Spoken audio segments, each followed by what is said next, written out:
Sound, Cameron. Sound. That was a really good intro as well. And you guys missed it all. Good morning, good afternoon. I hope you're all fantastic. On the morning after the night that was the Austin Grand Prix, the US Grand Prix, I'm going to have a cheeky moan because I know Foster, I'm a numpty, bruv. Sorry, but I am a complete and an utter numpty. Prepared this brand spanking sexy intro and flopped it all because there was no sound. Well done, Cameron. As professional and competent as our Mercedes with those pit stops. But I digress. we will get to that in short order. Let me keep my powder dry as far as that is concerned. We will get to all that. Stemar, I'm a numpty. I'm so sorry, Gabs. Stash. Yellow card for Cameron. Professionalism on zero. Right, let's talk about it. Okay. So firstly, it was a nuts Grand Prix, right? How could you not enjoy that as an F1 fan? And by the way, table setting, I'm going to go for 55 minutes, no longer. I need to be off on the hour. I will get to everything that was the Grand Prix that happened last night, British Standard Time. We will get to questions. Drop them in here. What's going on, Hanny? Drop them in here on the chat. And then if you definitely need them answered, go over to the community tab and I'll go for each and every single one of those. 49 of you watching concurrently. I'm grateful ad infinitum in perpetuity to each and every single one of you. We've got a Grand Prix to talk about, haven't we? And it was a really, really good Grand Prix. Had the pleasure of spending it with my guy Baxty, my guy Tomo, and my guy Niran on the last lap watch along. Have a look at that. We had a very fiery podcast after where we diatribed and deep dived everything Mercedes, everything Charles Leclerc and Ferrari, everything 2024, everything sprint. Definitely check that out when that drops on Tuesday. But in the meantime, between time, we're going to have to talk about it on here, aren't we? So we had a really good race, a really drub sprint weekend as far as the sprint format was concerned. But again, I've argued a gazillion times, that is F1. You're not going to get blood and guts each and every single time. Every single race or every single championship, sadly, cannot be 2021. It just doesn't work like that. Sports doesn't work like that. And if you are new here, that is a learning curve, right? And I'm here to expedite that for you. But if you've been around as long as I have and you're a grey beard, you'll remember seasons like, I don't know, 2013. You remember seasons like 1992 where Mansell just run away. You have monotonous seasons. So I can't, as much as I don't like it, I cannot be mad at that sprint race. It happens, right? Had you had Max Verstappen starting from P6 in the sprint, then you would have had a different circumstance, right? And that's what really made for an exciting, uncertain, ever crescendoing race on Sunday yesterday, the Austin, the US Grand Prix.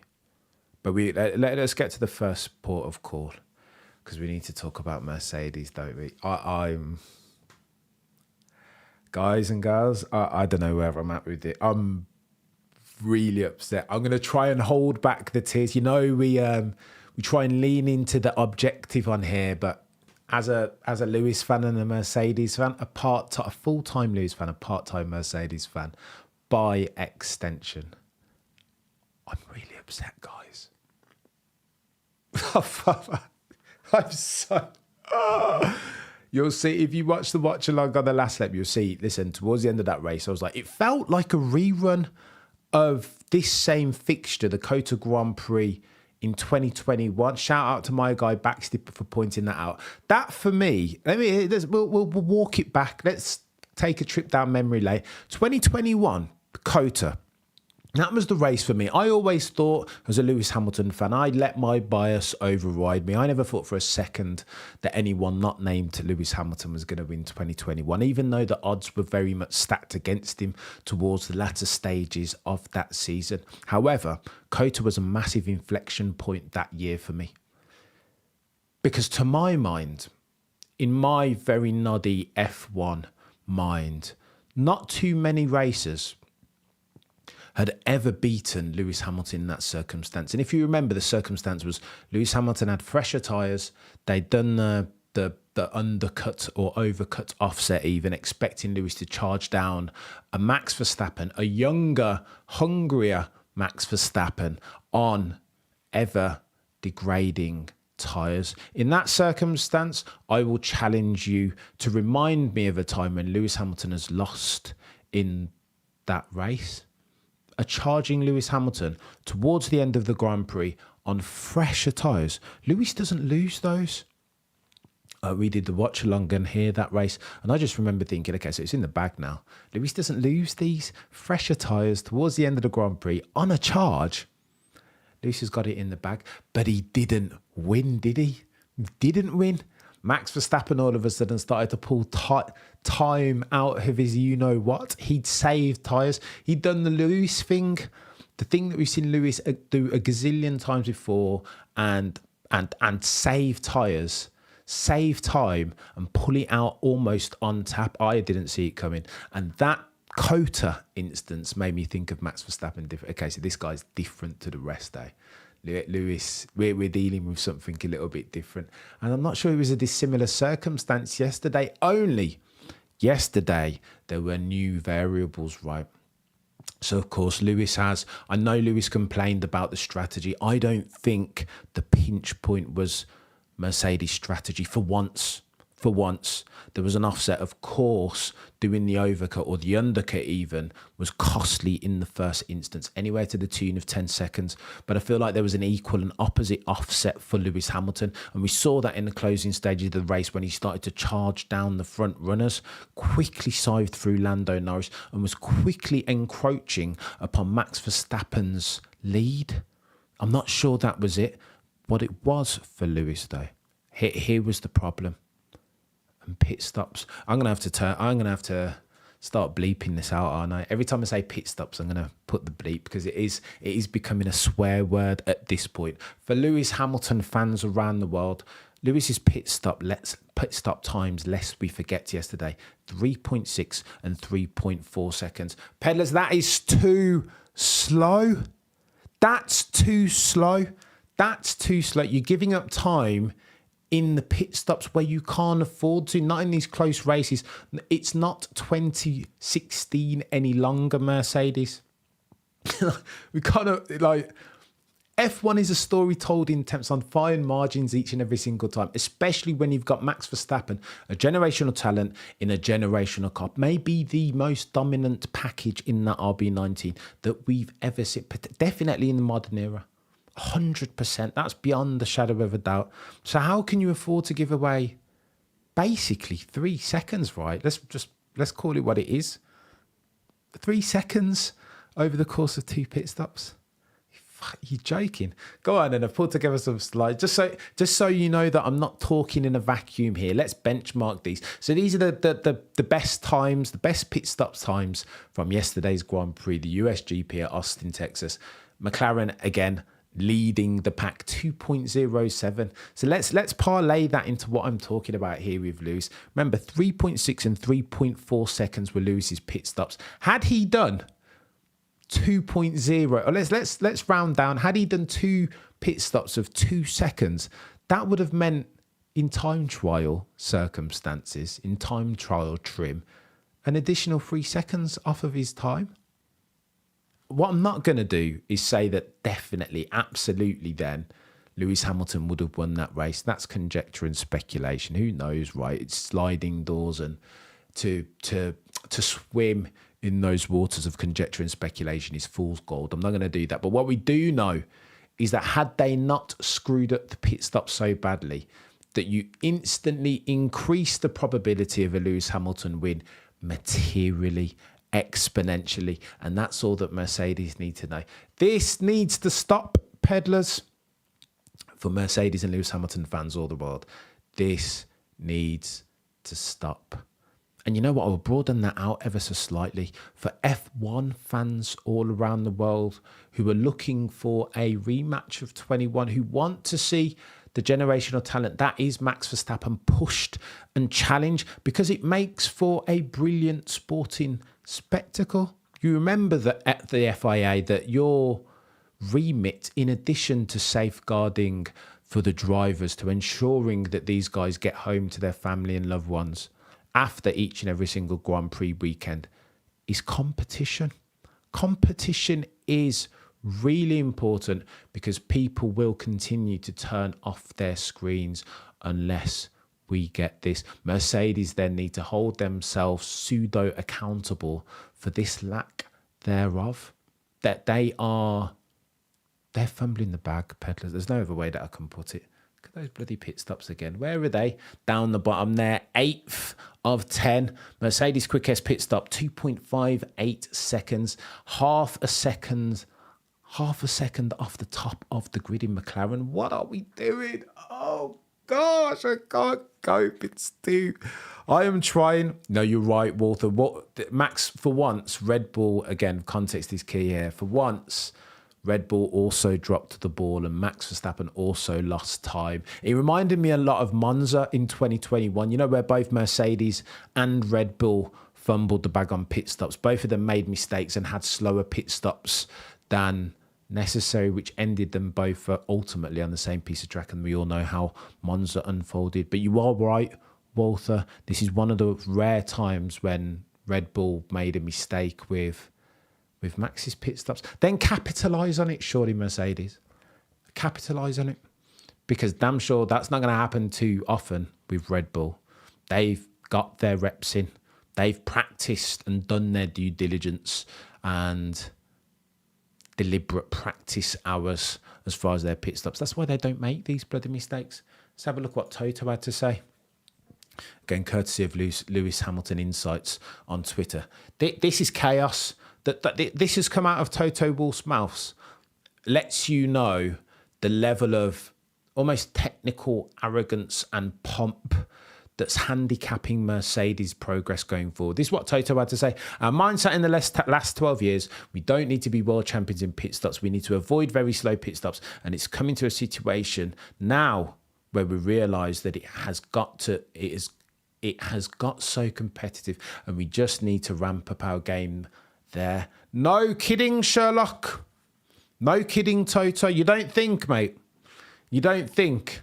Maybe you should have been saying that and thinking like that and putting in things in place to rectify for that circumstance. Mate, as recently as long ago as 24 months ago. This has been going on for ages, mate. Oh. So that's my Mercedes slander. Ran over with Mercedes. I'll say this finally. I was saddened. Here's why it was a brilliant race, right? Because you got the two best drivers on the grid currently going at it for the race win. That's the formula for success, right? And you didn't know in the closing stage of the race, you weren't quite sure whether Lewis was going to do it or Max was going to. Okay, so if you're betting your mortgage, you're going to bet on Max's Red Bull, right? They have form. They don't tend to give away race leads, even if Max is driving around brake bias difficulties and whatever else and heat temps. You still don't bet against Max Verstappen as of October 23rd, 2023. Just don't do it. But still, you didn't know as a viewer. You were like, can Lewis do this? Can he do it? And you can see the time delta coming down. It was uncertainty. It was F1 at its best. And I say all of that to say it saddens me as a Lewis Hamilton fan that we were deprived from potentially wheel-to-wheel racing between the two best drivers of their generation in Max and Lewis by Mercedes' stupid pit stops. Have a word with yourself, Mercedes. Toto, it's not good enough, is it really? At this stage, what are we doing? Gabs, you are right. Innovate. And that's what McLaren have done and are doing. Get the reps in. I just think this is a simple solve. I will say this again. I will reiterate this for the avoidance of doubt. I've said it a gazillion times before, and I will have to say it again, no doubt, because Mercedes are going to stop making these mistakes next race weekend. This takes practice. This takes reps. But this isn't design philosophy complicated, right? This isn't as difficult or complex or technically nuanced as trying to design Venturi tunnels that optimize for the downforce through to the rear wing beam or whatever. It isn't that complicated. Pit stops, in my mind, pit stops are A, about innovation, but B, and more pertinently, they're about deliberate practice. Time, hours put in. Get your 10,000 hours, or even do 1,000 pit stops like Ferrari did in the off season, and your pit stops are going to be less mistake ridden. Am I oversimplifying here, peddlers? Am I being daft? Maybe I am oversimplifying, but in my mind, it's not Adrian Newey level genius to change some tyres quickly, right? Okay, so 1.8 seconds is levels from McLaren, and they have innovated. But to just get them in and around regularly less than 3 seconds, that's all that we're asking as Lewis Hamilton fans around the world, right? He's been on the downside too regularly, too frequently, to ultimately to too much downside of consequence where he's potentially losing out on race wins now. For them not to try and remedy for this, it just, I don't know. I don't know. Yeah, you don't have to be world champion in pit stops. You just have to have a faster car. Cloners, this is the problem, right? They're still, mindset-wise, they're still exhibiting a level of technical arrogance that was befitting of 2016. And that was cool. Could afford to get away with it then. Such was their level of dominance over the rest of the field. Now is not that. Not even just now. It hasn't been that for the past 18 months. Yeah, so in fact, include 2021 in this. 2021 was decided ultimately on fine margins. And you could argue, I have argued that, listen, okay, Michael Massey, whatever, you can say whatever you want to say about that. But there were instances before then that where Mercedes dropped the ball and could have ultimately cost Lewis the championship. But I digress. It's chaotic. But it was a good race. Let me tell you what I enjoyed about the race. I did a bit of a deep dive on. I've started to enjoy when they're not racing for the top step of the podium. Qualifying becomes the highlight of my weekend, not like the shootout, like proper qualifying.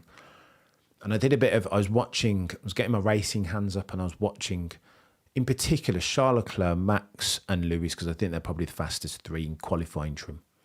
And it was interesting to see. There were a couple of plot lines that I saw from qualifying, and again, I watched each of their onboards several times, more times than I care to repeat on here. It was interesting first, and let me talk to Charles Leclerc very quickly. It was interesting as far as Ferrari concerned, because they've been a bit up and down this year, right? Everybody knows that their package, that SF175 or SF23, whatever they're calling it now, is a very quick car when set up correctly at the right track. And Austin, due to its nature, was always going to suit Ferrari, right? Particularly in qualifying trim, but we'll get to that. It was going to suit Ferrari in that Ferrari is very quick in a straight line, and they're very good they brake very well. Not flow state, not Maggots and Beckett's type braking, or cops even. We're talking like more Rascas. Like when you need to bring the car to a halt when you're like 100% on throttle, on the brake even. That speaks to Ferrari's, its characteristic. It excels around those type of tracks. And luckily for them, that is Austin. It's got but it's got a couple of long straights where you can get a lot of time from like effective braking, right? And then acceleration out of that braking zone. Charles Leclerc was always going to do really well in quali. I found it interesting though. Turn 19 became a sticking point, right? It's kind of like a lift-off left-hander. And it's really, really interesting to me that Charles Leclerc into turn 19 was super conservative. Now, we know that turning, that Ferrari's had issues, right? It doesn't necessarily inspire confidence. Charles Leclerc and Carlos Sainz both have spoken about turning being difficult, that they can't read the handling dynamic of the car. Now, because Charles Leclerc was so conservative into turn 19, I was like, is this indicative of something more terminal as far as that car's handling dynamic? Because initially, when you looked at the telemetry, it looked like he made a mistake. Everybody was like, oof, he's made a mistake. When you watch back the onboard, coming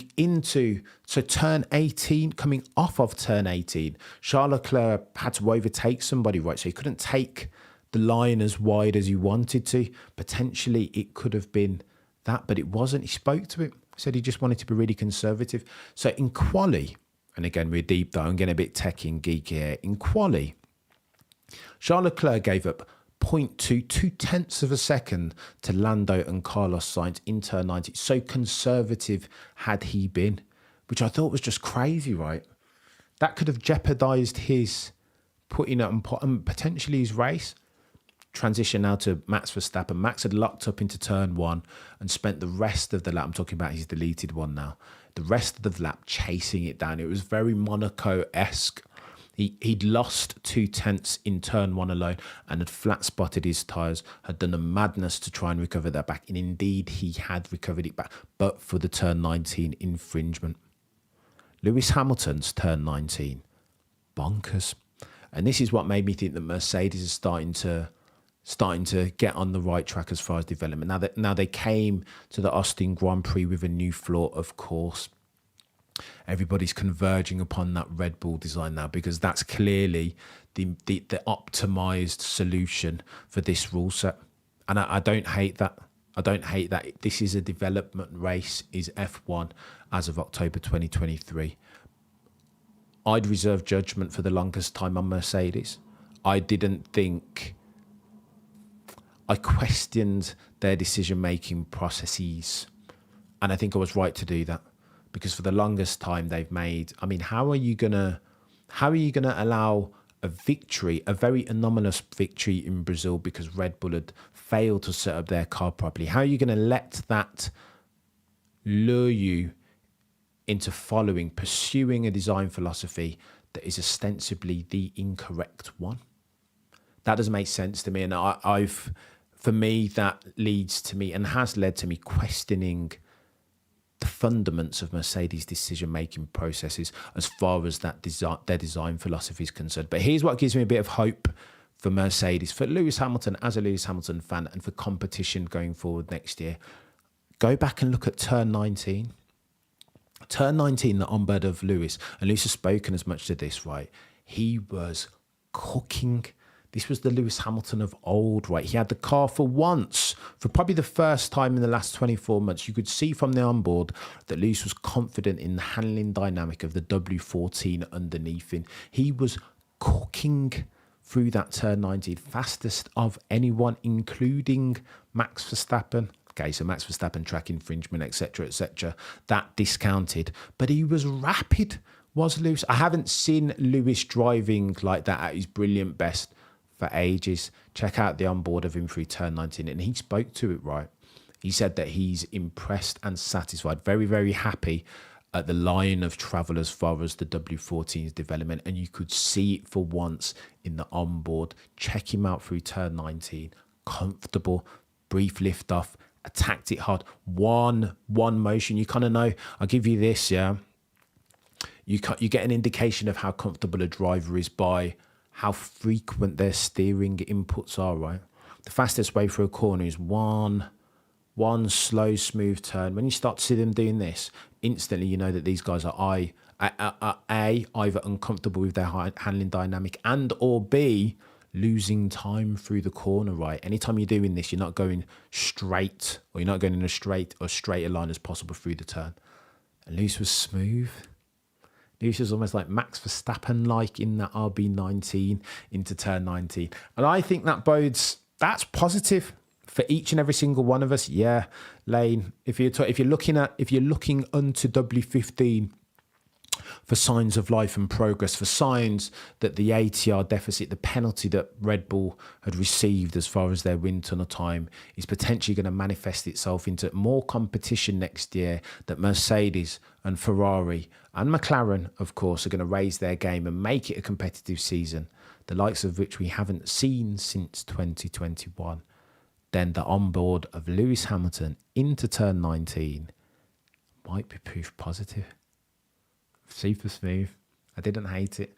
I will tell you that, peddlers.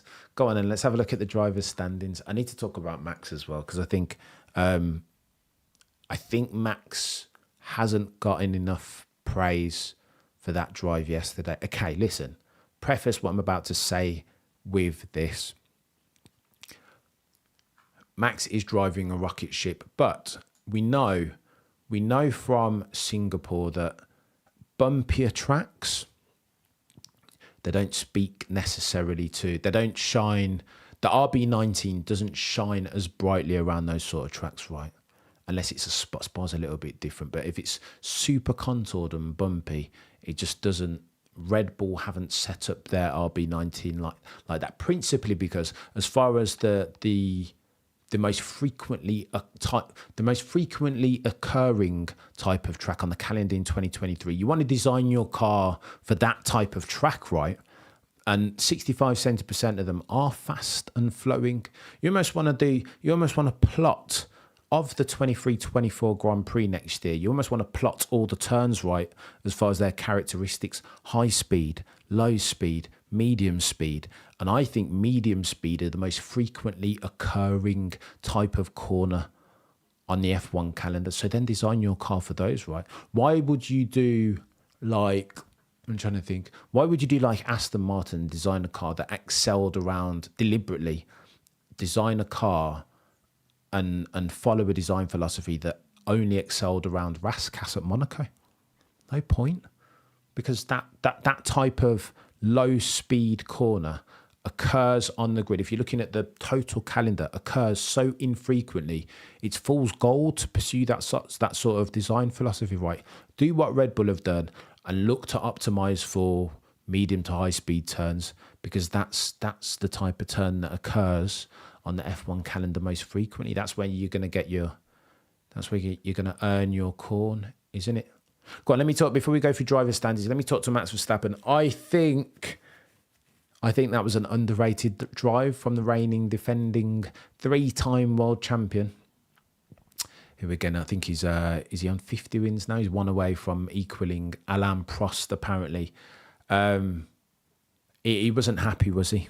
He didn't want to be. This is one of those ones where he realised that it was close. If you ever needed proof positive that it was going to be a close race, you only need listen to Max's urgency in the way that he was communicating with his race engineer GP, right? Don't talk to me in the brake zone. I'm having issues here, mate. Sometimes the fronts are locking up. Sometimes it's the rears. I'm tinkering with the brake bias in real time, which is all, by the way, it's high level stuff, and we don't speak to it often enough. The fact that Max he's improving to where these problems aren't critical anymore. Critical in this sense, right? I'd say 3 or 4 years ago, Max would have let something like that affect him to where he probably wouldn't have won the race, right? Or maybe he would have won the race, but with less time in hand. Now, he's kind of got that ability to think through it in the car. He kind of knows what he needs. And if that's GP not speaking to him in the braking zone, which sounds quite obvious, to be fair, I don't think he was asking for much then, that's what he's going to do. He's quite in tune with himself at the moment, is Max. And this is why I said it on the last lap. The podcast that will drop at some point tomorrow, that if we look forward to 2024 and 5 and 6, I think it will get more competitive, because it always does, right? In the years following a mega change to the rules and regs, there's always one team that nails it, and then the rest slowly but surely converge. And this will happen more so in 2024 and 25 because the wind tunnel, the sliding scale wind tunnel times, and that will happen. Here's my concern, peddlers. Max Verstappen is really good. You're going to need stuff to beat that chap. Pit stops is like a hygiene factor. You're going to need your SH1T together. Anyone, I'm not just talking about Lewis now. If it's McLaren, Friar Lando, or Charles and Carlos through that Ferrari outfit, if you harbour hopes to beat Max Verstappen, as at October 2023 going forwards, you're gonna need your ish together.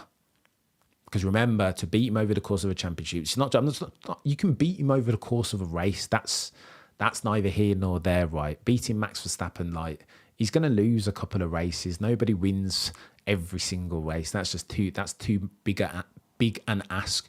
But to beat that fella over the course of a championship, you're going to need to be holistic in your approach to F1. Very few unforced errors. good pit stops operationally. You can't have George Russell taking lots of points off of you. Every point matters. This is fine margins ad infinitum. Like it's going to be peak to beat Max Verstappen each and every single one of those, whether that's Charles, whether that's Lewis, whether that's Lando. They're going to have to do a Nico Rosberg one and dedicate their whole life to beating this chap over that. It's going to lead that sort of Herculean effort, is my take. Just being honest. I just think the dude's improving. You've seen this dude improve race by race and just continue to add more weapons to his artillery. And I think it doesn't bode well for the rest. They're going to need stuff. Some people will say that if you're going to beat Max Verstappen in 2024, 2025, you need to develop a car faster than that RB20, because anything on equal machinery, if it's equal footing, it might be difficult. It might be difficult. Driver standings, let's take a look. This is after Austin Grand Prix. Max Verstappen, 466 down the road, 240. So the real story here then is the battle for second place, right? The battle to become vice champion between Messrs Perez and Lewis. And here's what I will say about this. It's getting techie for Checo Perez, isn't it? I shouldn't laugh because it's not funny. Checo Perez has been through the grinding mill this year. It's not been easy. We all know the xenophobic comments that Helmut Marko has come out with. We all know that Red Bull is somewhat of a pressure cooker. It's like going up against Lewis Hamilton back in the day, right? Like you hide into nothing. Always going to require Herculean effort to be compared favourably to Max Verstappen in the same car. It feels like impossible settings. Hiding to nothing. A poison chalice, if you will. But I feel, if I talk honestly to Checo Perez, I feel like Checo Perez hasn't necessarily made his life easier through his own action. Here's what I mean by that. So before this race weekend, he'd done 3 full days in the sim. Tick. That sounds like progress.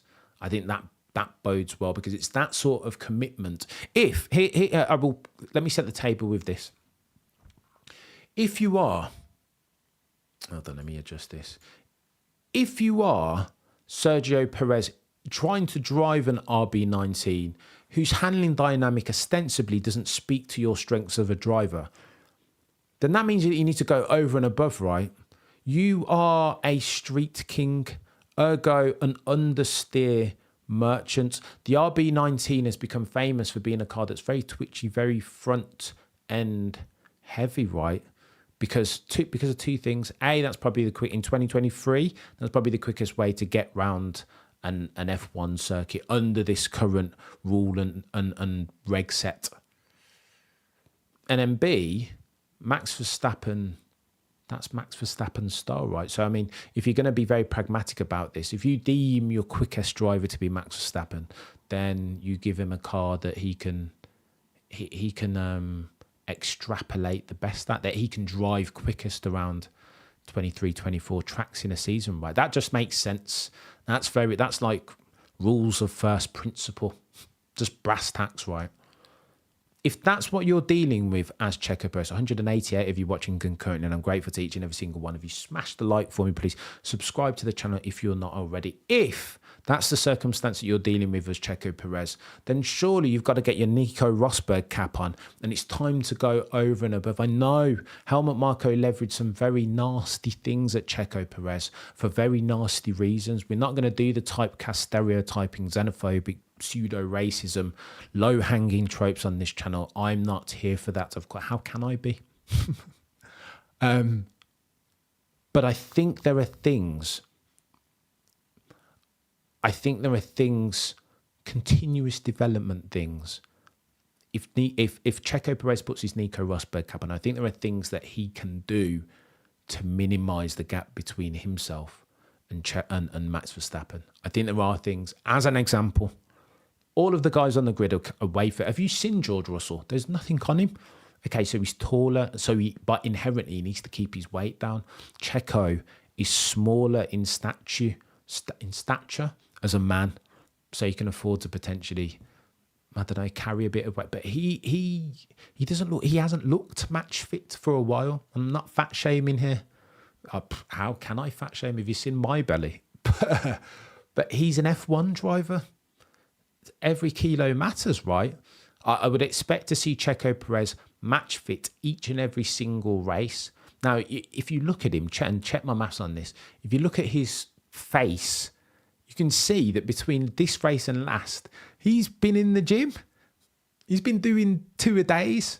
And the argument is, and again, if I put on my Christian Horner cap and those who naysayers of Checo Perez, the argument is, well, you kind of need to turn up at if you are an F1 driver, before you're even struggling, right, before you even get to that point, you need to be showing that commitment each and every single race. Don't turn up to a race weekend and you're not match fit. Don't turn up to a race weekend if you're opposite Max Verstappen, not having put 3 days in on the sim. That's kind of like, that's baseline. If you're Max Verstappen's teammate and you're not looking to underperform the car, that's baseline, surely. Excellence, a wise man once said to me, is what you do every day. It shows a lack of commitment to only be committed when there are problems, right? You kind of want to be, that's baseline. 3 days in the sim should be baseline, especially for Checo Perez. So I think there's more to be done. Do I buy into the rumour? Well, Ted Kravitz said it as much on Notebook, didn't he? He said the rumour is, there is a strong rumour, stronger now more than ever, that if Checo Perez can't secure Red Bull's first 1-2 in the Drivers' Championship, first ever, by the way, which is astounding, then potentially his seat for 2024 will be in some jeopardy. Oh, F1 is a cruel place. F1 is a cruel place, but it is very much what have you done for me lately, right? If you're not performing, Red Bull is the team that you drive for, and you're not performing, then what else do you expect? Are you not entertained? Outlaw, Ollie, what's going on? I will get to the DQs in a second. I know I'm going round about the houses, but there's so much to dissect and get through here. It's crazy, isn't it? So that's where we are with Checo. I'd say as well, finally, on the handling dynamic, and again, a point that I articulated on the last lap yesterday. Podcast due out tomorrow. Shout out Tomo, Niran and Baxty. My empathy, listen, I've driven a gazillion. I love racing. I've been around Silverstone a gazillion times. Not to say I'm not Senna levels by any extent, but I've driven a couple cars in anger, quick ones. If the car, as an example, I don't really like rear-wheel drive cars. It just doesn't really suit. My foot on the loud pedal is far too heavy. I can't really drive quick, or as quick as I'd like in those. Put me behind an R35 GTR with four-wheel drive, though, and all of a sudden I become a demon. You'd think that I was Ayrton Senna reincarnate, like I'm quick. So my heavy foot on the throttles, for some reason, just suits four-wheel drive. I'm going to be quicker 9 times out of 10 in one of those cars. So I just think I say all that to say this. I think there's something to be said for the inherent handling dynamic of a car just not being a match for Checo Perez or any driver. Danny Rick is a brilliant example at McLaren. Danny Rick was always very heavy on the stopping pedal. And if he didn't have that stability, a car that you could trust, which was that McLaren just before he ended up leaving, he's always going to struggle. So I say all that to say this in conclusion. Handling dynamics matters. Driving style matters. And if you have a mismatch, then it's really hard to overcome that. And I think that's what Checo Perez is dealing with in 2023. But he needs to sort it out. Go on then. So this is Max. I'll read this out. We've kind of addressed this already. Max said, Mercedes could have won if they'd done a better strategy. After the first stop, the brake issues were hampering my pace. They were quick at the end there. Bloody Nora. Go and watch. Here's what you do, peddlers. Go and watch the press conference. They need to do more. But honestly, I think F1, you know me, I always talk about fighting in UFC, right? And the press conferences after a big event are blockbuster. I watch every single one of them, right? Why am I having to watch the driver press conference after the race? So we get a bit of the cool down room, and the audio for that sometimes a bit sketchy, a bit dicey. You can pick up words here and words there. the driver press conference is like, it's fascinating. Why do we not get that on? Like, I pay bloody 60 quid a month for my Sky Sports. Why can't I watch the driver press conference on the broadcast? That's almost as important. If you guys have raced and jumped out of car, you just want to talk about what happened, right? Well, what happened to George? How were you into turn one? Did you experience the contours going up the hill? Like, you just want to talk about it. It's fascinating seeing Max, Lando, and Lewis, the top three, dissect, like just going back and forth, dissecting what happened in the race. And we don't even get that. You need to find a sketchy YouTube channel to go and watch that afterwards, after the fact. I just think that's a massive production, massive missed opportunity there. I'm telling you, not good enough. Do better. And then post race, finally, before we get to some questions, and I'm going long here. What's going on, legend? Finally, let's get to the DQ. So all that happens. The race is incredible, and you get lots of friction and uncertainty, and it crescendos. You're dialed in right. Nobody was turning off that race because you didn't know what was going to happen. And again, that's the characteristic that we've been missing from most of the races this year, that 95% of F1 fans are dying for, fingers crossed, for next season, eh? And then after the race, we get this. While Lewis Hamilton fans around the world are still licking their wounds, we get word that there is a post-race inspection. They're looking at skid blocks. And you know what? During the race, and shout out to Jamie Price Photos on Twitter for these. But during the race, if first-hand evidence is a thing, you could see it was almost like porpoising was back, wasn't it? Particularly on like the start-finish straight up the hill. Like, they were bouncing massively on in the braking zones. These guys, it was like 2022 again. These guys, like, you could see their heads going up and down like bobble toys. It was daft. And so during the race, it did make me think. Two things made me think. The porpoising made me think. And then the dramatic increase in Mercedes' performance made me think, where's this coming from? We know that in the ground effect era, where you get downforce from is being able to run the ride height lower, right? This is what Mercedes has been struggling with for the past 24 months, for Pete's sake. They couldn't find a way to access their very peaky performance curves by running the ride height lower to the ground and not experiencing porpoising. By virtue of the fact that we were seeing it on the broadcast yesterday, the porpoising, the bloody sparks coming off the car. Look how low they are. I did think during the round, not doing the Monday morning quarterback thing, everybody bats 1,000 in hindsight, right? But I did think at the time, I was like, oof, are we going to have plank issues here? And plank issues, and shout out to my guy Break, is what I mean by plank issues. Post-race, I think, and fact check me on this, but I think usually they take a sample. So like the top 3, top 4, they will check normally. Now there's a plank underneath, and this, okay, let's take a step back. In 1994, when Senna passed away, he experienced, and this is into Tamburello, San Marino.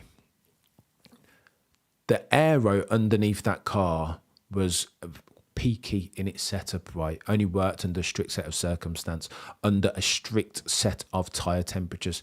Now, that was one of the first races where they brought out a safety car in the laps preceding Senna's crash at Tamburello at San Marino.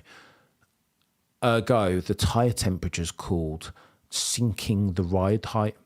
Senna was onto the FIA, Charlie Whiting and co, saying speed up the safety car, but it was a bloody old Alfa Romeo or whatever, and they couldn't speed. It just didn't have the speed.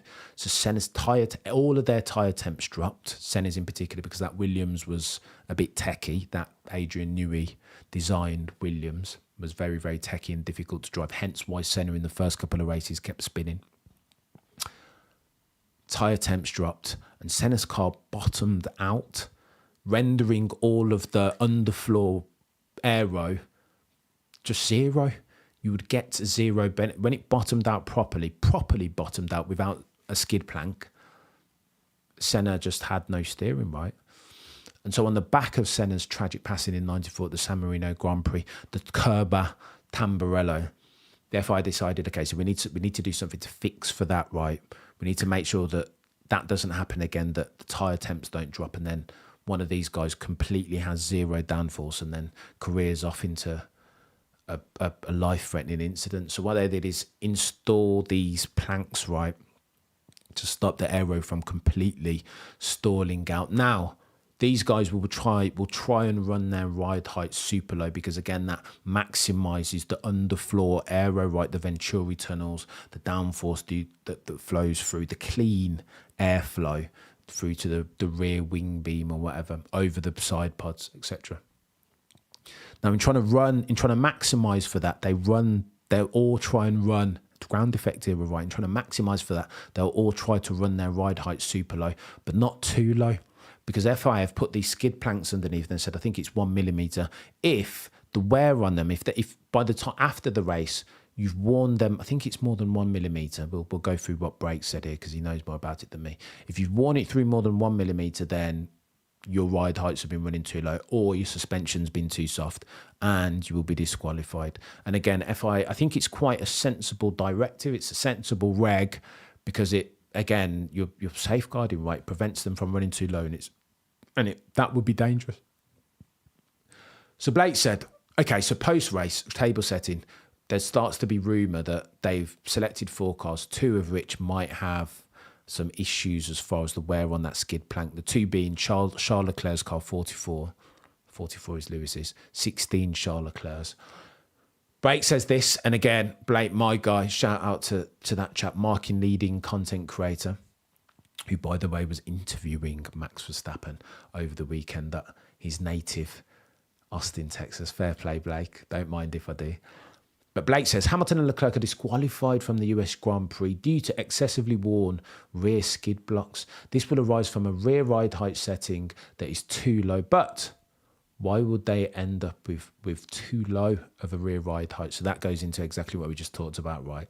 Blake says it could be any combination of the following. Rear suspension was too soft. Rear suspension was too low. Rear ride height is your main adjustment dial for putting rear ride height in the optimal window for downforce generation. There you go. Said it more succinctly than I have just now. This setting varies depending on the nature of the circuit. High speed corners versus low speed corners. A lower rear ride height is also good for reducing drag on a given 5 millimeters ride height. Rear ride height can translate to a few kilometers per hour, which is material. Was this malicious? No, I don't think so, says Blake. They were trying to set the car up as best as they possibly could, but they just ended up over egging it slightly too low on the rear. It makes sense, eh? When you look at these pictures, it all computes. Now, Lewis Hamilton fans around the world have cried foul, right? Like, couldn't you just overlook this one and and then force the rule? I don't know. For once, I'm like, well, that plank is in ground effect era. That's the cornerstone of the regs, right?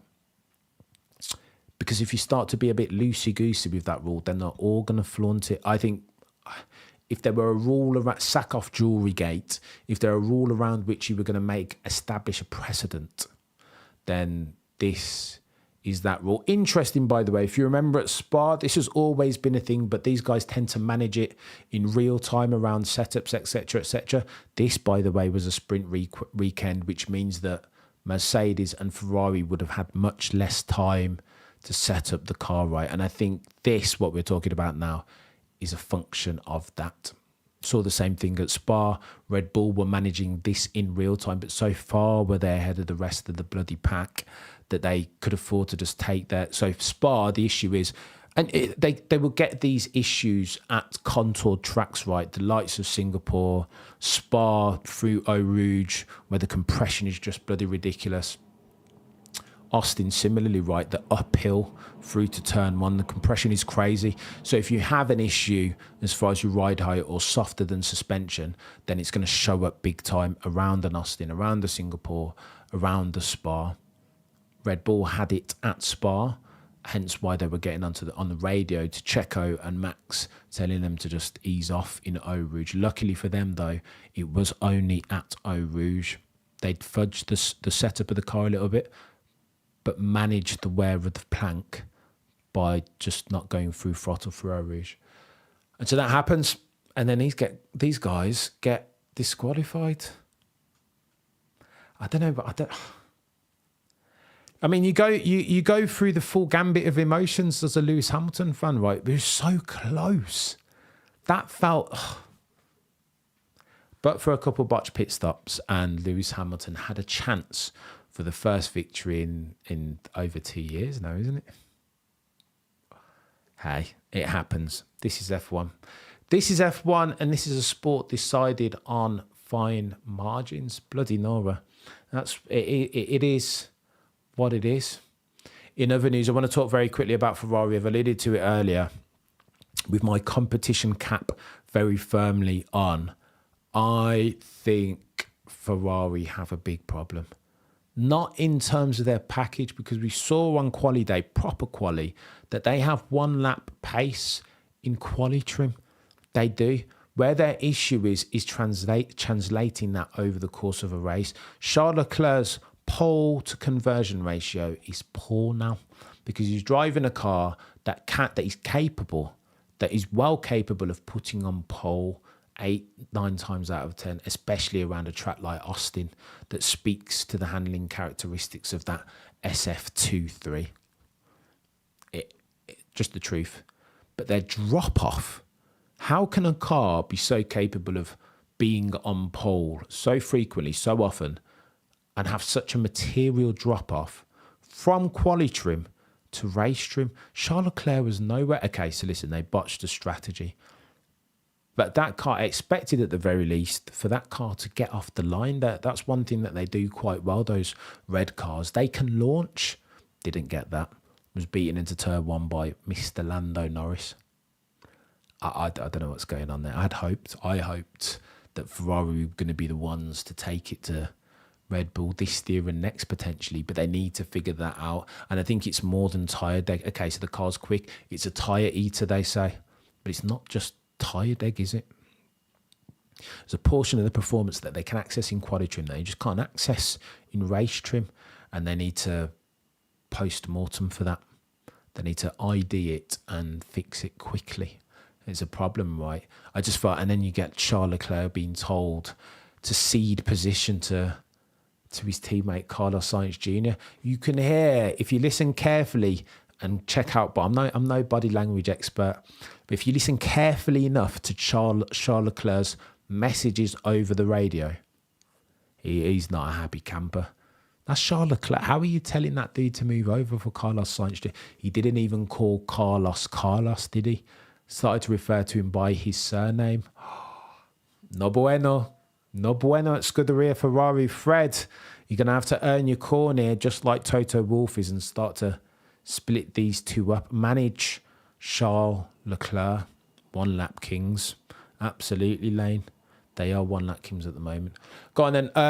McLaren very quickly. Fair play to Lando. Interesting. I'd recommend going to watch the driver's press conference. It is on YouTube.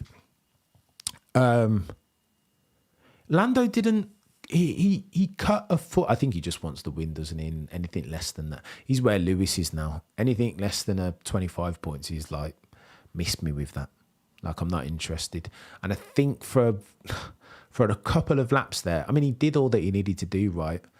I mean, he was managing his tyres. Ultimately, the downfall of his race was that the McLaren was eating its tyres, right? But I suppose that's the gift and the curse when you try and pull off the undercut.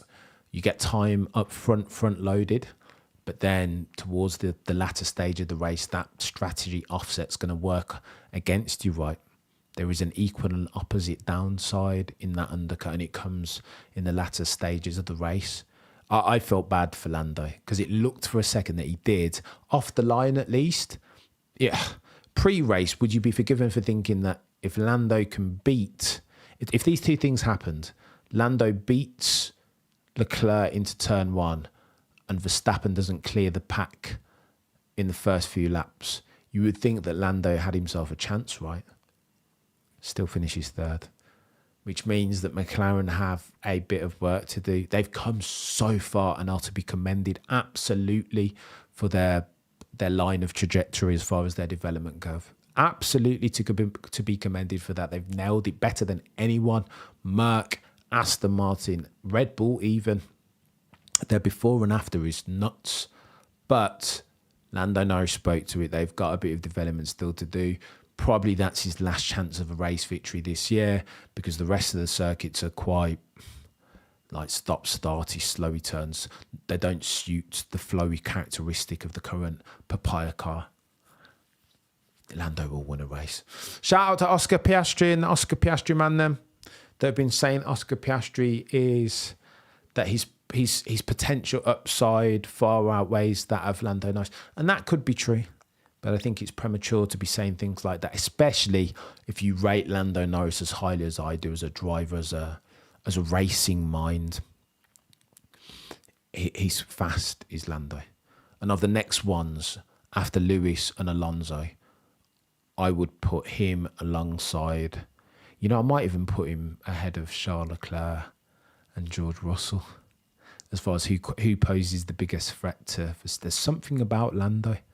If you watched him come up, he's still very young as well and he's developing. He's still got a lot to learn. So, I don't know. Interesting. We'll have that conversation another day. Right, let's get some questions. Well, I'm waiting for Lando to throw Max's trophy off the bar. Oh, villain goatee. Yeah, he cuts a bit. He's different this year, is Lando, isn't he? Cam, did you notice how no other car is good in clean air like the Red Bull? Lando never got 5 seconds when they are. So I think Lane, there's a couple of different things at play there. I think Lando spoke to it in the post race presser. He spoke about his mission statement in that clear air was instantly managing the gap to Max and managing his tyres. It became like a tyre degradation race. And these are the narratives that you don't really see. But listen to this is why I wish they'd broadcast the bloody post-race press conference, because they speak to all of these nuanced plot lines that we don't really get to see in real time. And I'm here for it each and every single time. Right, let's get to some community questions and then I'm going to bounce. But I hope you guys enjoyed it. Oh yeah, other narratives. Logan Sargent and Alex Albon with those disqualifications post-race. Both get points. Those are Logan Sargent's first points. Yuki Tsunoda gets points. Shout out. Mr. 11th position. Tsunoda-san. There are another... Carlos Sainz beats his teammate again. Bloody Nora. There are plot lines here, peddlers. There are plot lines. But I just want to, in 60 minutes or so, you can't cover them all. Sadly. You cannot. Right, let's have a look at your comments, your questions in the community. And again, remember, guys, every time I'm going to do at least one of these a week because I know I enjoy them and I hope that you guys enjoy them. The back and forth. Anytime I do one of these 24 hours before, I will put a cheeky post up on the community tab on the Mothership channel, not this one, and this one potentially actually. If you've got a question you want me to address, your best chance of getting it addressed is to put it in there. Question from Copachata. Great name. Leveraging my Spanish accent, my very poor Spanish accent. Question is, so no post-inspection after the sprint. Car's still in parc fermé and no adjustments can be made, but you decide to inspect the car after the Grand Prix. Positive.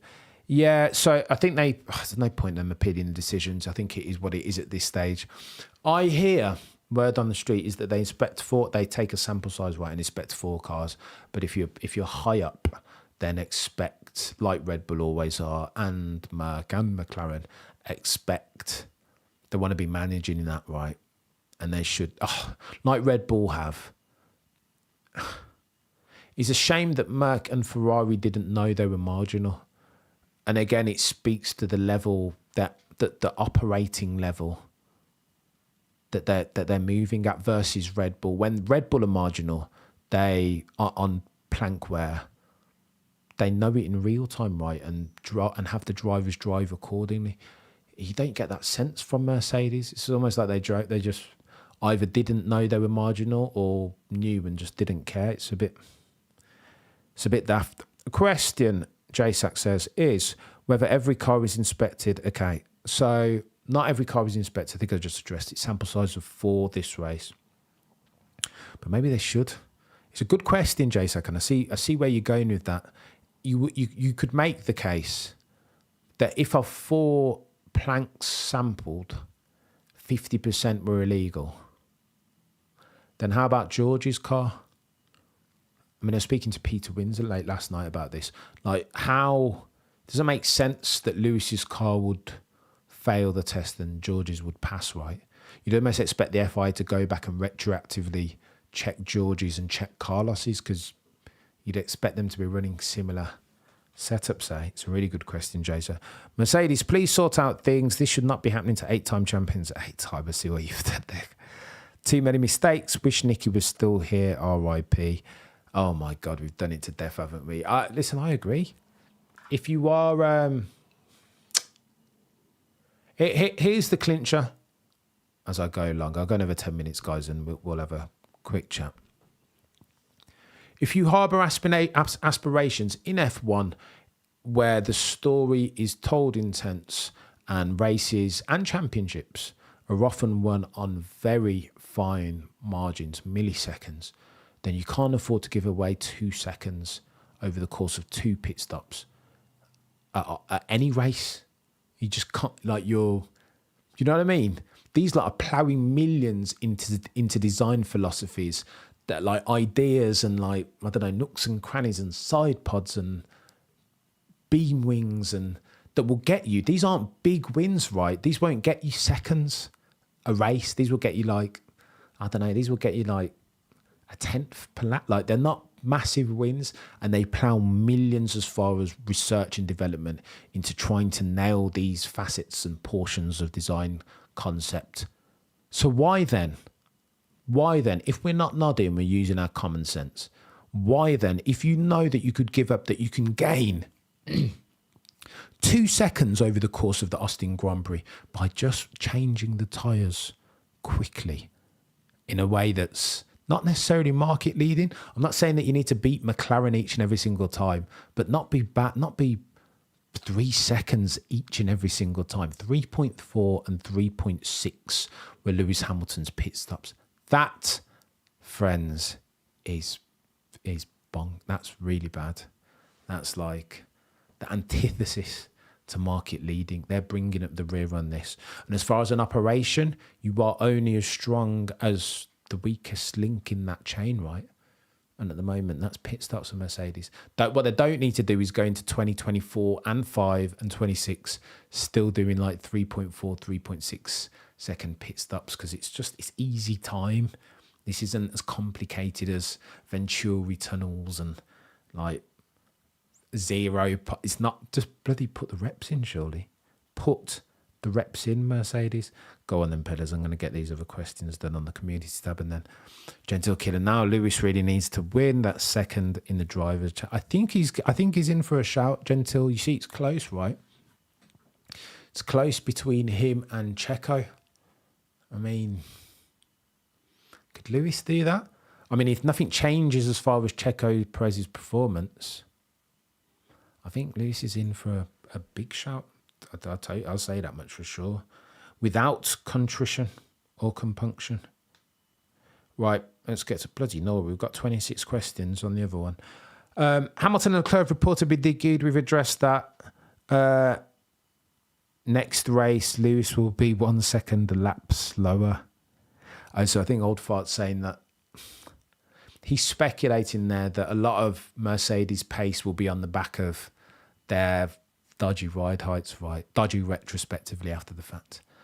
And I don't think he's a gazillion miles away, right? Like, you've got to ask questions. If all of a sudden, if Mercedes have been dog doo-doo for like the past 10 races, and all of a sudden they're like keeping pace with Red Bull, you've got to ask questions. You've got to try and understand that causality. Like, what could be driving that? And I mean, I did think in real time, but I didn't want to say, particularly when I could see Lewis and George porpoising, right? And maybe the track had something to do with it, right? I don't think that was necessarily a Red Bull track. Plus, you've got to talk about Max Verstappen experiencing problems on the brakes. That plays into your causality story as well. But was the ride height the biggest portion of that causality pie? Who knows? Okay, the fact. Oh, I think we've answered that one. Yeah, right. Who wants to discuss? Only Colt LH wants to discuss it. I mean, Michael, I don't know where you're going with that. There will always be toxicity in the space, but that's not what I'm here to peddle out here. Cheetah's got said Chris W. Yeah, maybe you can say that if you want to. All right, let me deal with this one finally. The irony of is the fact. Alkali says, the fact that the other two cars passed the test means that if it's possible to avoid the wear, I have no sympathy for the teams that got disqualified because it's dead to rights. It's like you being caught for drunk driving. I don't know if that's the analogy that I would use per se, Alkali. But you know what? If you break the rules, it's murder and manslaughter, isn't it? If you break the rules on purpose or inadvertently, like if it was an accident, then you break the rules. I mean, you can leverage that at... but the Discord is coming, bruv. I've been slacking. But I mean, if you break the rules, you break the rules. This is the argument that so many Mercedes fans were leveraging at the cost cap, right? If you're £1 over or £1 million over the cost cap, then it ultimately results in the same net advantage, maybe. I don't know. I don't know. Neither here nor there. Right, peddlers. I'm going to go for another 10 minutes and we can chat. Dirty Dancing, you guys are killing me. I have no idea what we're talking about. 164 of you watching concurrently. Grateful ad infinitum to each and every single one of you. But only 50 likes. That is poor form, peddlers. That is poorer operational performance than Mercedes in their 3.4 second and 3.6 second pit stops for Lewis Hamilton yesterday. Let's get that up to 100 likes if we could, please, because all of that helps the channel massively, more than you know. Well, let me get into these chats, guys. William says, MBS, nobody puts MBS in a corner. Oh, God, it's too late in the stream to talk about Mohammed Ben Sulayem. Well, Peter says, Cam, you are wrong. There are only 4 races left. And 5 races with this one. And if Perez gets close to the podium each time, he cannot be caught. But without that disqualification, Hamilton would have 100% come second. Oh, yeah. You know what? You make a good point, Peter. I'd failed to factor in the disqualification. If Lewis had took home an additional 18 points, then you got a very different waterfall chart there.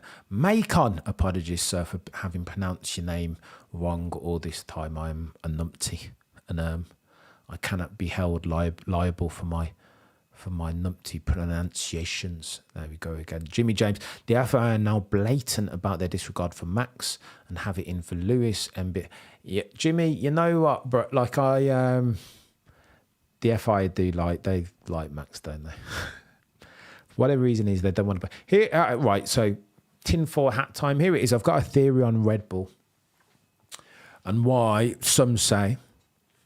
Others not, but why some say that Max Verstappen and Red Bull are favoured. Here's my theory, and don't quote me on this, but listen, nobody's listening. For between these 4 virtual walls only, here's my theory. Red Bull, there is not a team on the grid, okay, outside, discount Lewis Hamilton and his mainstream superstardom, right? But outside of Red Bull as a team, there is no team on the grid that does more for free to promote F1, to bring F1 as a sport to your everyday Joe Blogs person who's going to work or whatever, who's not paying attention, to people who have never cast an eye on an F1 wheel being turned in anger. Here's what I mean by that. Red Bull's YouTube channel, they do all these bloody... Checo just did the race to Las Vegas and they've done loads of them, haven't they? They filmed Max Verstappen driving through the Netherlands. They've done Max Verstappen on ice. They do all these like almost viral marketing pieces and they fund all of them themselves, right? I don't think F1 will give them a dime, Red Bull I'm talking about, to, I don't know, to have Checo Perez drive across Mexico. That Red Bull just do it because that was Dietrich's mantra. He viewed himself as a marketing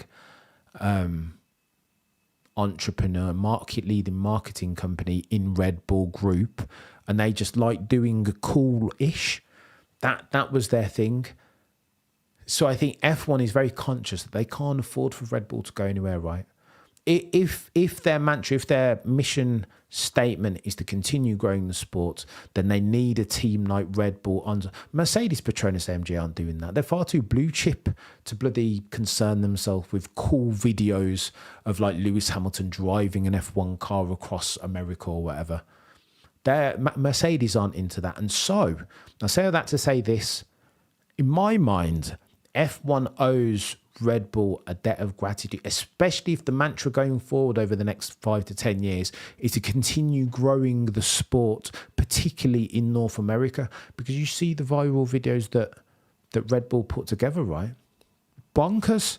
They're doing like drag races with F1 cars and bloody sexy electronic Red Bull like they do these viral pieces free of charge for F1. FOM doesn't need to concern itself with that price, but there is a debt of gratitude to be paid, right? There is a goodwill baked into that for Red Bull, I feel. And I'm not saying that that's the sum total. That's the holistic start and finish to why Max Verstappen may or may not get favourable treatment, but it wouldn't surprise me if that has something to do with. There you go. There's my theory. I argued for the longest time in 2021 that there was money, there was commercial value in having a new champion, having a different face as the champion. Again, that might be part of it, but that might have been part of it. Then you can't argue that now because now Max is champion. He's the dominant one. If you were going to favour anyone, right, it would be not Max Verstappen with a view to get a new champion. But I digress. Interesting, eh? This is why these chats are good, because I'm freestyling here. I don't know what I'm on about. Don't quote me. We're talking. But Cam, do you get Discord? Discord will be coming soon, I promise. There are loads of things that I really want to do over the next couple of weeks, but it's been a busy period, man. I will get to it, I promise. Trying to get these edited videos out, some of which you guys like, some of which you guys don't watch, which is chaos in and of itself. But again, all you can do in life, right, is try and be better than you were the next day. To quote my very wise friend, excellence is what you do every day. What Sergio Perez probably hasn't been doing recently.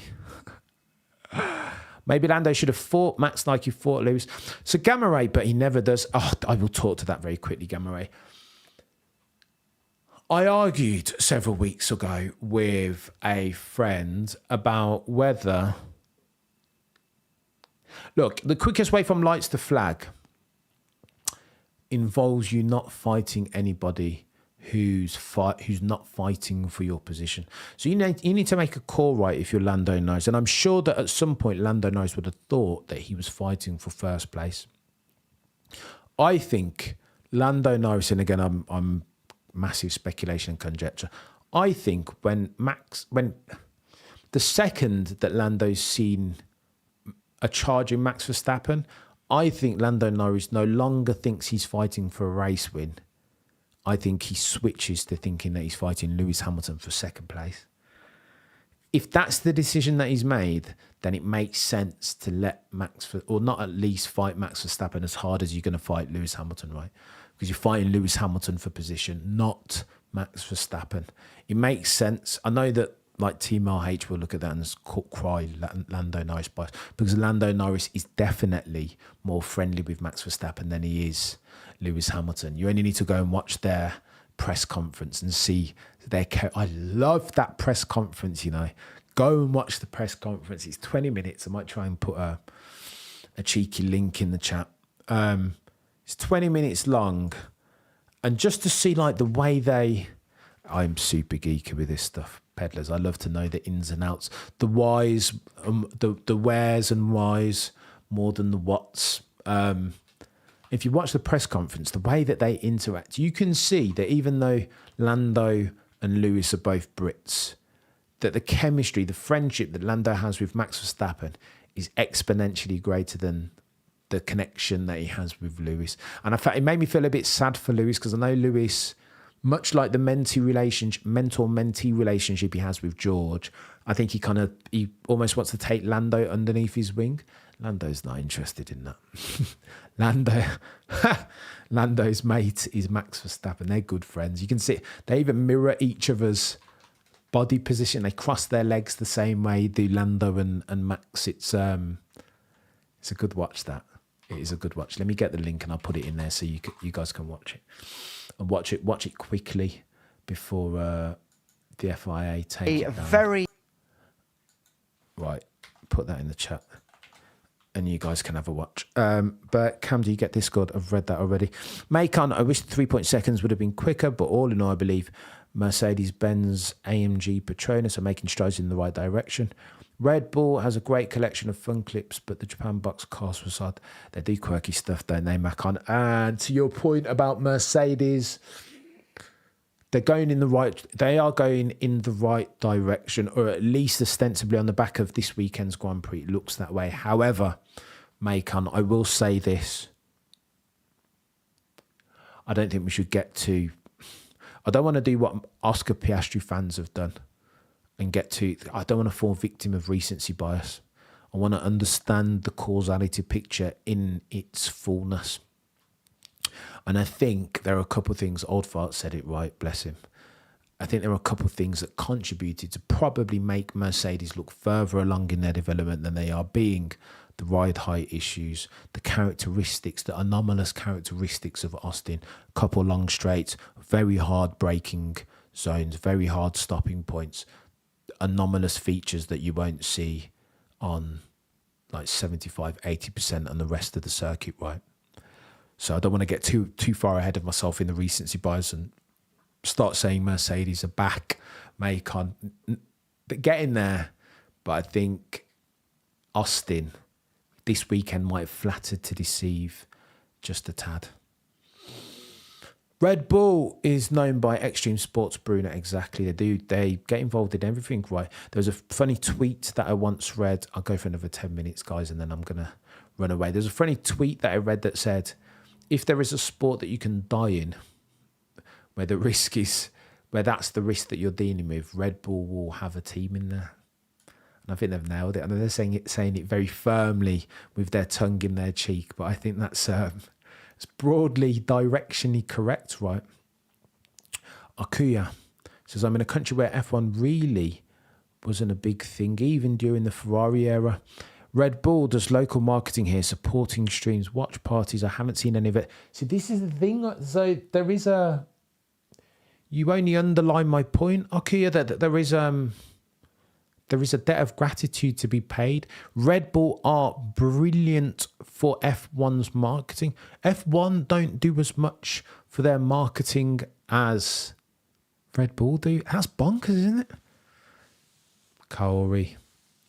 Red Bull as a company has always ingratiated themselves with the youth. They pop up at universities, colleges, games, events for decades, handing out red. Yeah, you know what? I'll tell you guys a story and you've nailed it. So my wife used to live with somebody who was like a Red Bull marketing person. So they tend at university campuses, they like interview very cool people, right, who are already deeply ingratiated with the community, hire them, give them a car emblazoned with Red Bull, and they just get free crates of Red Bull to just hand out at parties. Mercedes ain't doing that. Monster energy drinks aren't doing that. The extent to which Red Bull, just by osmosis almost, promotes F1 as a sport by just being involved in it and making some of the content pieces that they do is like, we can't even quantify. You can't put a pound number on that sort of promotion, is the point. So when seen through that lens, with that front and center of the mind, it kind of makes more sense when it shouldn't happen, right? Rule sets need to be applied evenly across all drivers, but it makes sense seen through that lens. And in that context, that Red Bull can get a bly from time to time, get a pass. Lucy's 15 years old. He's not interested in mentoring Lando. Corey, I'm not sure, you know. Like I see in Lewis, every time I see Lewis sat down, watch the press conference, right? Every time I see Lewis sat down, I see, I don't want to be self-aggrandizing and say I see more of me in him. But I see that he wants to put his arm euphemistically around these young guns, right? I think there is a natural, I think he's an empath by nature, Lewis. You can see the way he kind of looks at Lando and even Max. These guys are meant to be sworn enemies, and they were chatting away yesterday, weren't they? Clinton, what's going on, bro? Legend of the channel. Hanny, look at Max and Lando. Be friends for 8 minutes, and you know they are friends. Watch. I've put the press conference link in the chat. If you haven't watched it already, I find that stuff fascinating. I'd love for the internationally syndicated broadcast to spend more time looking at that. So the cool down room isn't enough, right? We get anywhere between 30 and 90 seconds of them and the audio is not good. I want to see these guys sit down literally and talk amongst themselves. I want to hear them debrief the race independent of any journo question. I think it's fascinating. I think it's absolutely fascinating. Like, you just can't. Oh my God, I've just frozen the. Oh, I'm gonna have to bring this up and show you guys. I've frozen the bloody the press conference. I'll bring this up quickly so you guys can see the body language. Not that I'm a body language expert by any means, but just by coincidence, I've got this where I've frozen the video at my last watch point. Guys, look at this. I mean, tell me. Lucy's just not engaged, is he? Is that? Meanwhile, Lando and Max are sitting around like they're BFFs, best friends for life. That press conference, I don't know how that press conference doesn't get more. I don't know. I think it's fascinating. We need to get more of that insight with drivers. Lando, half Belgian. So Lando, I think he was born in Belgium, but he says that he's Dutch, right? So far for it to be me to say that he's anything else than what he is. I'm not that guy. Hanny, look at Max. Yeah, said that quite accurate. Clinton, it's BS what Mercedes did. Oh, Clinton, legend, bro. Oh, I'm not even going to Clinton. If you rewind, I've done that to death, man. I've diatribed and deep dived on all of Mercedes' iniquities and the seconds that they're giving away. I will say this in closing on that they spend gazillions of pounds and US dollars on parts of the car, design philosophy stuffs that will get them milliseconds per lap, but then they give away 2 seconds by virtue of slow pit stops is an imbalance, and they need to fix for that. Merc is a business brand, have totally different marketing concept. Absolutely, but you are right. Their modus operandi is different. My guy Peter Windsor said it best on one of his streams that blue, or in one of my chats with him, that Mercedes are a blue chip, right? They're a mega cap, as they call them in financial services circles. They're a big business, and that means that there is a stricter, more highbrow, white collar set of rules of engagements that they need to abide by. Red Bull are mercenaries. They are a marketing company, an extreme sports behemoth, a bellwether. In fact, that's how they've made their name is synonymous with pushing the boundaries. Right? I mean, Mercedes aren't going to have or sponsor anyone to bloody fly up to outer space and just jump, do like a death jump. Like it's not Mercedes, but Red Bull will do that every single day of the week, and I think that's why they're line steppers, aren't they? Christian Horner has one mandate, and that is to win.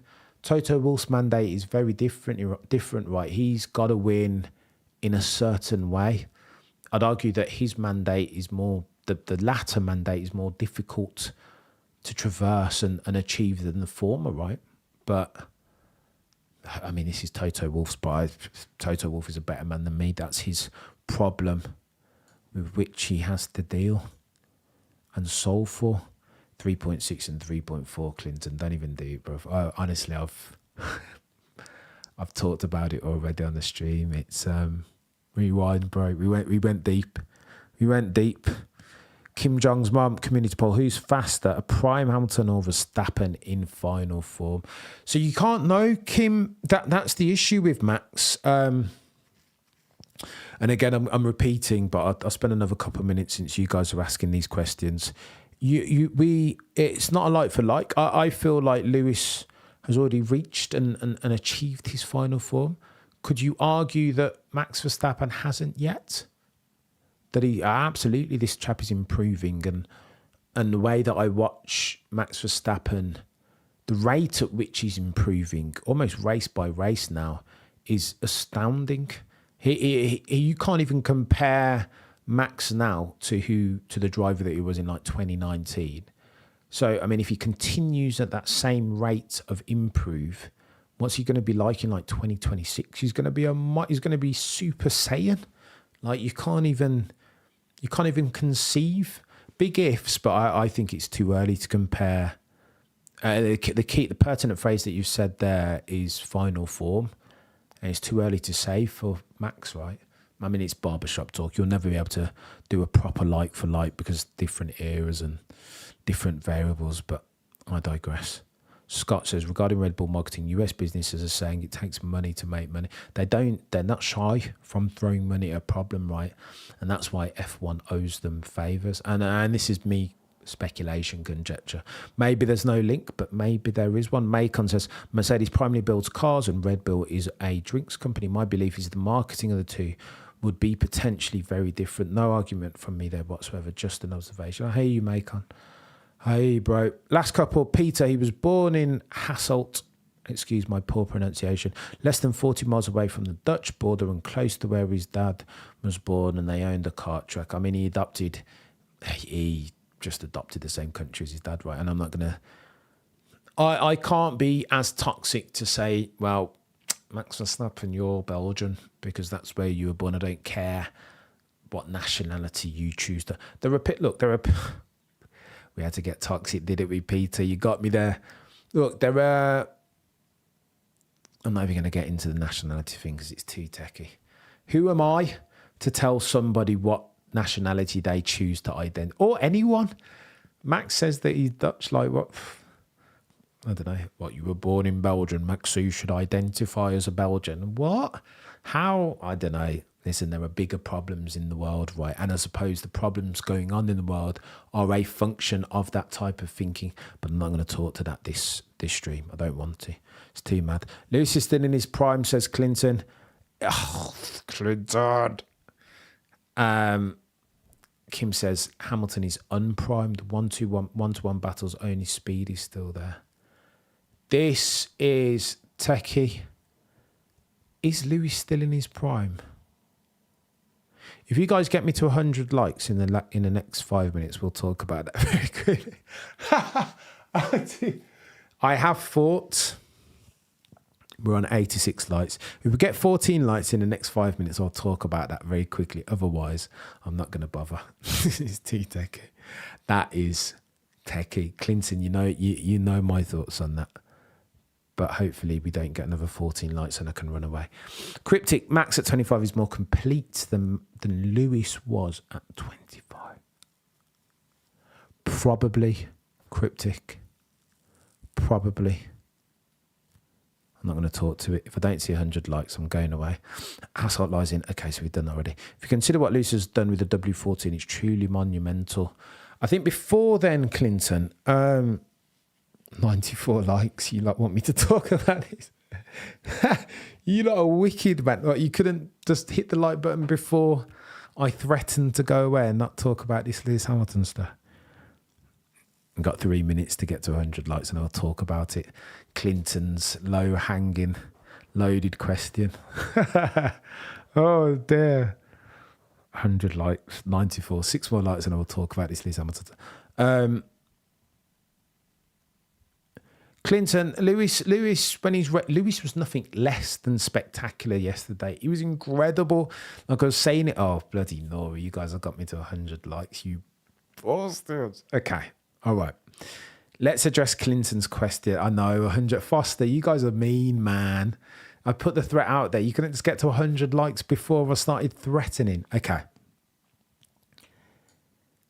Clinton's question was, or Clinton's assertion, the legend that is, follow Clinton on Twitter if you haven't already. Lewis is still in his prime. Okay. So the answer is we don't know for sure, Clinton. I wouldn't be so confident to assert that. We can't know for sure. I've argued back and forth with Shez about this on the shakedown and offline. I think there are a couple KPIs that are critical in trying to evaluate whether Lewis is still in his prime. Principle of which are the number of incidents. So the number of incidents in absolute terms that he's having, and then Shez corrects me and says, listen, the prime indicator isn't the number of incidents he's having. It's the number of incidents he's having over, that's your numerator, over the denominator that is the number of potential incidents he could have. So what Shez means by that, and it's Shez being a brilliant clinician, right, and doing the old diagnosis by exclusion thing, which we'll get to.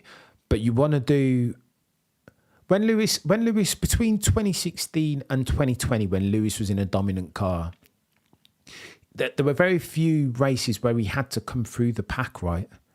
So he didn't have the opportunity necessarily to make mistakes. So to compare when Lewis was driving a dominant car, let's say 2014, let's say 2015 through to 2020, to Lewis in 2021 through to present day, is not a like-for-like comparison, right?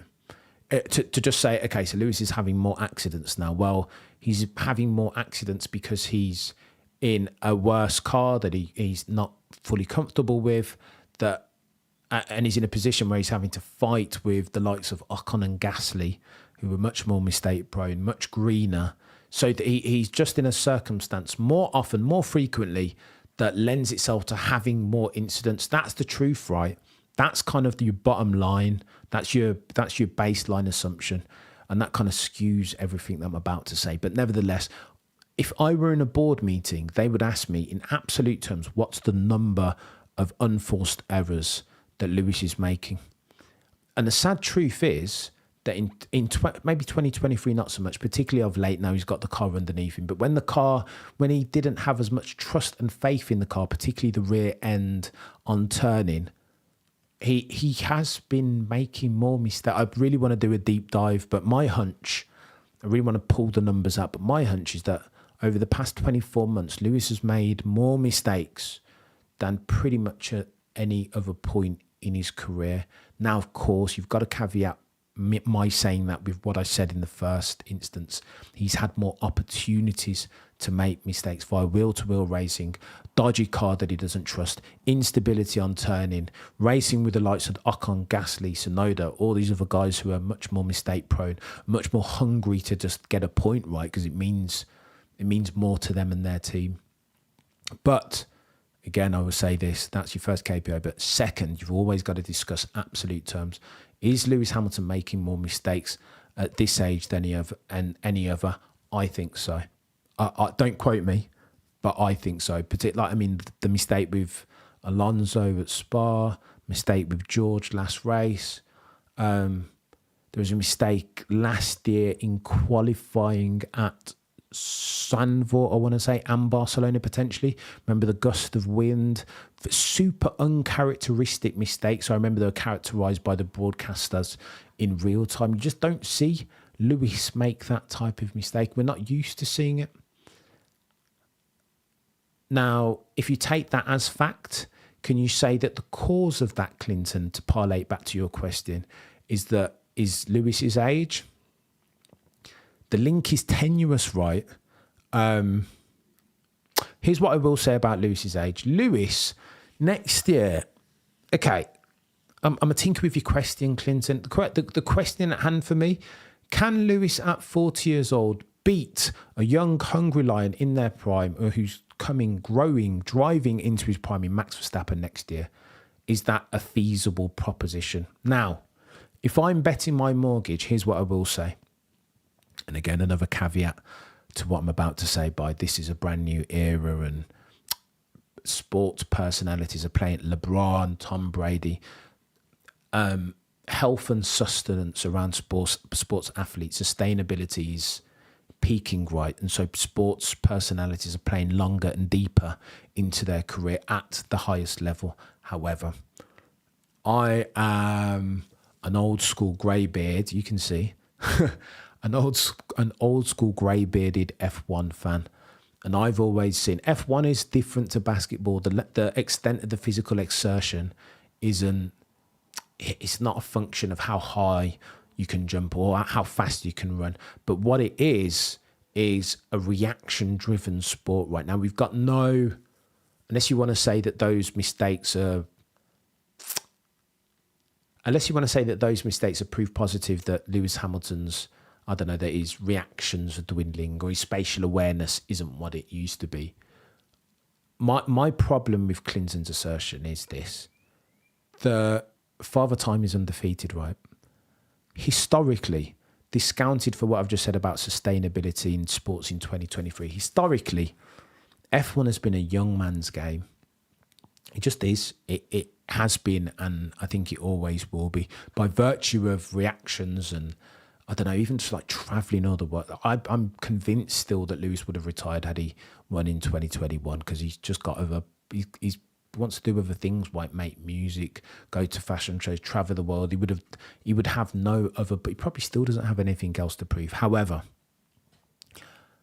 F1, say all that to say this, F1 historically has been a young man's game. If you look at champions, okay, discount. So 1950s, there were a few old heads, but that's like for me, F1 at its inception in the 1950s was like it's a different sport to what it was now. So like over the last like 40 years, there's only been like 4 or 5 drivers' champions who have won at the time of winning their championship were at Lewis's age or older. I'm not going to remember them off the top of my head, but I think included amongst those, Mansell, I think it was 37, 38. Fangio's like 1950s, right? Andretti was another one. I think Alain Prost was quite old when he won his last one in 93. There's another 2 who always evade me. I think Hill was quite old. Hill was like 36, 37 maybe. But there's only been 4 or 5 people in the last like 40, 50 years who have won drivers' championships at the age that Lewis is going to be 40 years old at the start of next year's championship. Take that for what it is. I'm a stats guy. I can't swim upstream into that stat and say that. I'm not going to say that Lewis is no longer in his prime. I don't think that's a reach to say that. But the evidence is kind of it's kind of hard. It's not like for like, right? It's tough to say that Lewis. How can I say categorically, Clinton? I would subvert. I'm in the middle. I'm agnostic. I would subvert your assertion and say I can't say that Lewis is categorically in his prime, just as much as I can't say that he's categorically over the hill. What I will say that he's getting to that age where all F1 drivers in history have tended to no longer improve. I think that's the best way I can put it. Proof of the pudding will be next year. If he gets a car underneath him, I mean, and then he goes, I say all that, and then he goes and puts in a buddy drive like what we saw yesterday. I mean, what do you know, Cameron? Nothing. I mean, he was incredible yesterday. I hope that answers your question. I didn't want to talk about that because that's too polemic. How dare you, Cameron, they will say. How dare you insinuate that the GOAT, 7-time champion Lewis is over the hill and that Father Time can be defeated because Lewis Hamilton is Jesus reincarnate, they will say. But again, I can only speak to my experience as an F1 fan. And not too many. The point is not too many drivers in history, and definitely not within the last 40 to 50 years, have won world championships at the age that Lewis Hamilton will be next year, 40. I want to say that his birthday is in February, early on in the year. So if he were to win, he'd join a very exclusive group. But if anyone can do it, Lewis Hamilton, can I? There are 19 drivers performing slide tackles on Lewis. He has to drive conservatively. Patrick, I think they are all slide tacking on. So Max Verstappen has been getting. Don't race Max Verstappen, right? Because why would you? He's been in a different league, aside from at Austin and Singapore, whatever. He's been in a different league. You only, if you're looking to maximise and optimise for your position, race the bods who are in and around your same speed, right? Race the guys who you're racing. The guys that are much faster than you, you're only going to threaten, jeopardise your own ceiling by racing them. So I understand it in that sense. Ross, with the quality of car that Max has had for the last 2 seasons, I don't really think you can judge based on current data. If their cars get crazy next year, then maybe we can have the discussion. It's a very good point, Ross. And this is why the comparisons always descend into barbershop talk, right? Because you can never, it's hard to fair test it. It's very rarely a like for like, but Red Bull Racing, oh, you guys are coming at it. I'm going to close. Guys, I read a couple final ones and then I'm running away. Nenge says Mercedes are losing on average 2 seconds plus in every race to their rivals. It's ridiculous, man. It's ridiculous.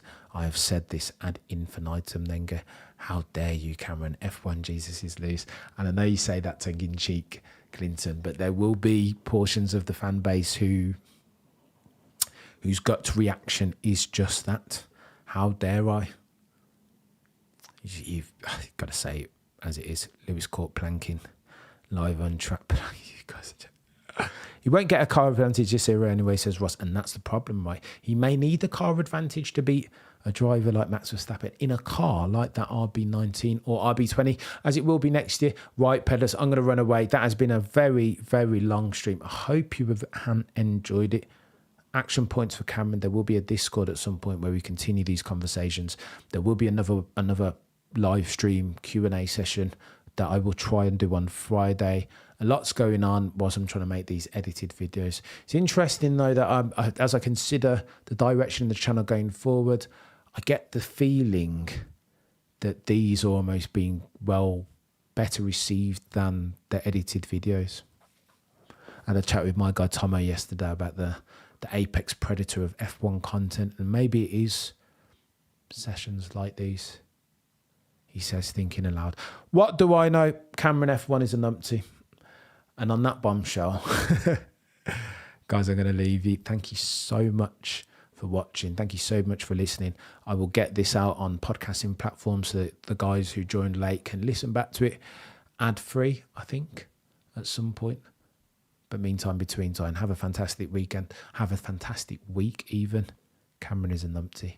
I'll be shakedowning with my guy Baxty a little bit later on, and Mahad of the Pit Stop Fracas and McLaren Fan TV. Go and hit those guys up because infinitely more knowledge about all things F1 than I. Will try and schedule something with Mr. Windsor at some point in the next couple of weeks, but his schedule is very busy. You guys are legends. Have a fantastic week. Stay safe in this crazy world that we live in, because it's bonkers, isn't it? It is crazy out there, and people are losing their lives for things that don't matter as much as life itself, surely. But anyway, I won't get into that because we'll be on another half an hour relitigating for chaos in current affairs. Thank you so much for watching, guys. Same time, same place next week. Of course, as always, dissecting the next Grand Prix. That is Mexico, I think. Oh, gosh. Checo Perez's reception, by the way. Didn't even talk about it. Oh, my gosh. Talk about getting loved. Max getting booed, Checo getting cheered like he was the Beatles. I mean, good luck sacking that guy with that level of support in North America. It's a tough sell, that. Over to you, Christian. Thank you so much for watching. Like, comment, subscribe as always. And between now and next week, remember, as always, to remember. Noddy Cameron. Look, but never stare.